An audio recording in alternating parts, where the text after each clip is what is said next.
चलिए, तो हम लोग कहाँ पे थे, उसी से आगे हम लोग बढ़ते हैं। हम लोगों ने क्या किया था, फर्नीचर के बारे में बात कर रहे थे, है ना। फर्नीचर हमने कितना खरीदा, 60,000 रुपये का हमने फर्नीचर खरीदा है और हमने चेक दे दिया उसी दिन। तो हमारे पास क्या आ जाएगा, 60,000 रुपये का फर्नीचर आ जाएगा। क्यों आ जाएगा फर्नीचर, फर्नीचर हमारे पास एसेट है।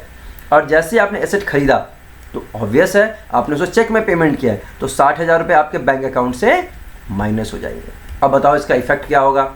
ध्यान से देखो, 60,000 रुपये आए, 60,000 रुपये गए, सेम साइड में हो रहा है ये सारा काम, तो इफेक्ट कितना हो गया इसका, ज़ीरो इफेक्ट हो गया। क्या हो गया आपका इफेक्ट, ज़ीरो इफेक्ट हो गया।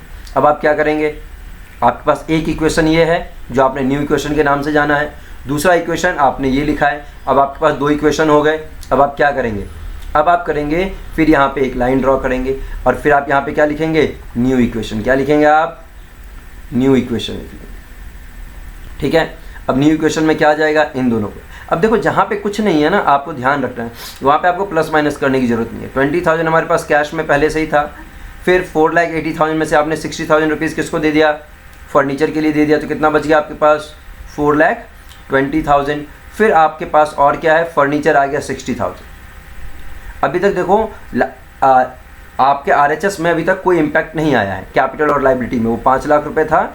अभी भी अगर आप टोटल करोगे तो 20,000 plus 4,20,000 plus 60,000 is equal to 5 lakh rupees. तो अभी भी ये क्या हो गया है, मैच हो गया है।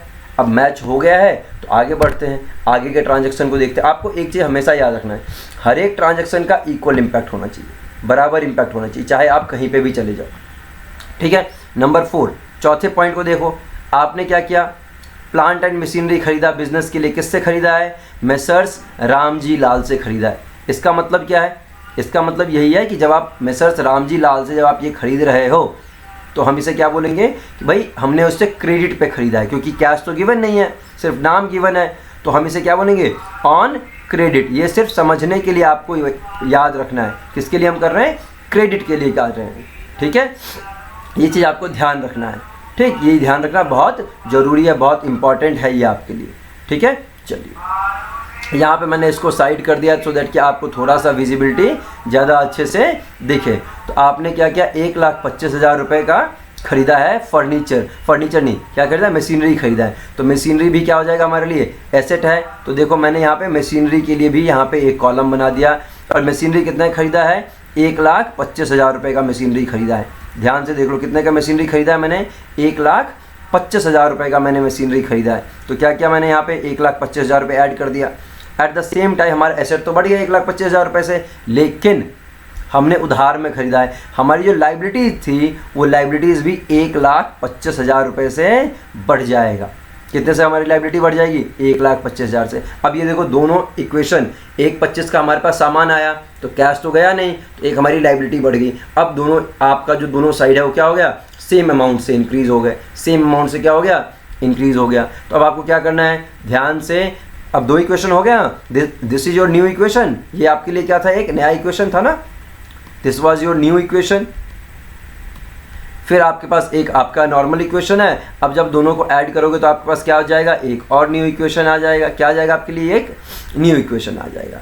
अब क्या करोगे, एक लाइन ड्रॉ करो, एक लाइन ड्रॉ करो। अब लाइन ड्रॉ करने के बाद टोटल करो सबका, तो 20,000 हमारे पास एज इट इज थे, ठीक है। फिर आपने क्या किया, 4,20,000 रुपये का आपके पास क्या बैंक में पैसा बचा हुआ था। फिर 60,000 का आपके पास क्या था, फर्नीचर था। फिर 1,25,000 रुपये का आपके पास क्या आया, मशीनरी आया। फिर आपके पास कैपिटल अकाउंट में 5 लाख रुपए अवेलेबल थे और 1,25,000 रुपये का भी आपकी लाइबिलिटी जनरेट होगी। अब देखो मैच करके देखो, ये आपका मैच हो जाएगा। ये क्या हो जाएगा आपके पास, टोटल हो गए 6,25,000 आ जाएगा। ध्यान से देखना है आपको। ऐसे ही आप नेक्स्ट इक्वेशन पे चलेंगे नंबर 5 पे, तो नंबर 5 पे आपको क्या दिखेगा, ध्यान से देखो, goods purchase from Sumit traders. आपने सुमित ट्रेडर्स से खरीदा है, तो किस में खरीदा, ये ध्यान रखो, ऑन क्रेडिट, उधार में खरीदा है। किस में खरीदा है, ये उधार में खरीदा है। अगर आपने उधार में खरीदा है तो क्या हो जाएगा आपके लिए, आपकी जो लाइबिलिटी है वो बढ़ जाएगी, आपकी लाइबिलिटी बढ़ जाएगी। तो लाइबिलिटी कितने से बढ़ जाएगी, 55,000 रुपये से। And at the same time एक और आपका कॉलम बढ़ जाएगा जिसको हम क्या बोलते हैं, स्टॉक। यहाँ पे थोड़ा सा स्पेस कम हो गया, स्टॉक। स्टॉक कितने का आ जाएगा आपके पास, 55,000 रुपये का। तो अगर आप ध्यान से देखेंगे तो आपका स्टॉक एसेट 55,000 रुपये से बढ़ा, आपकी लायबिलिटी भी 55,000 रुपये से बढ़ जाती है। तो अब आप क्या लिखेंगे, यहाँ पे आपने एक लाइन ड्रॉ किया, यहाँ पे लिखोगे आप न्यू इक्वेशन और सेम। अब टोटल कर लो 20,000 एज इट इज़ आप यहाँ पे लिख देंगे, 4,20,000 ये भी आप एज इट इज़ यहाँ पे लिख देंगे, 60,000 ये भी आप एज इट इज़ यहाँ पे लिख देंगे, 1,25,000 अलग था क्योंकि वो प्लांट एंड मशीनरी के लिए था, और ये 55,000 रुपये जो था ये स्टॉक का था। ठीक है, यहाँ पे 5 लाख रुपए आपके पास एज इट इज़ आ जाएंगे, और यहाँ पे 1,25 प्लस 55 1,80,000 रुपये आपके एक्सटर्नल लायबिलिटी के फॉर्म में आपके पास आ गए। हो गया, कहानी खत्म।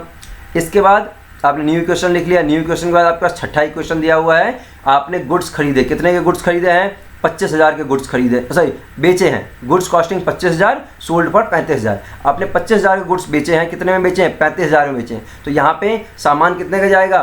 25,000 का। पैसे आएंगे कितने? 35,000 रुपये। तो 10,000 रुपये का डिफरेंस होगा। अब याद करो, मैंने आपको स्टार्टिंग में बताया था कि कोई भी प्रॉफिट होगा तो कैपिटल में ऐड हो जाएगा, कोई भी गेन होगा तो कैपिटल में ऐड हो जाएगा, क्योंकि ये पैसा प्रॉफिट है किसका? ओनर का है, तो ओनर को हम दे देंगे। ठीक है, देने के लिए हम सिंबॉलिकली क्या करेंगे? उसके कैपिटल अकाउंट में प्लस कर देंगे। ठीक है, तो जब आप गुड्स बेचेंगे तो आपके 55,000 रुपये के गुड्स में से 25,000 रुपये तो चले गए, लेकिन आपके पास कैश में कितना आ गया? 35,000 आ गया। तो डिफरेंस 10,000 रुपये का है, फ़ायदा 10,000 रुपये का हुआ है, तो यहाँ पे 10,000 आ जाएगा। अब आप ध्यान से देखो, एक साइड में 35,000 प्लस हो रहा है और 25,000 माइनस हो रहा है सेम साइड में, तो नेट इम्पैक्ट कितने का है? 10,000 का। दूसरे साइड नेट इम्पैक्ट कितने का हो रहा है? 10,000 रुपये का। तो हमेशा क्या होगा? आपका इम्पैक्ट हमेशा इक्वल होगा। क्या होगा आपका? हमेशा इम्पैक्ट इक्वल होगा। तो न्यू इक्वेशन कितना आ गया आपके पास?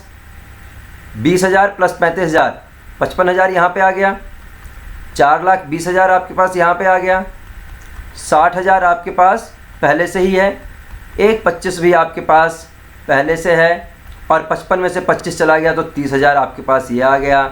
ओनर्स के फंड में आ गया 5,10,000, और अभी भी आपकी जो एक्सटर्नल लायबिलिटी है वो 1,80,000 ही है। ठीक है जी, ध्यान से देख लो अब इसे, इसके बाद हम लोग फिर आगे चलेंगे।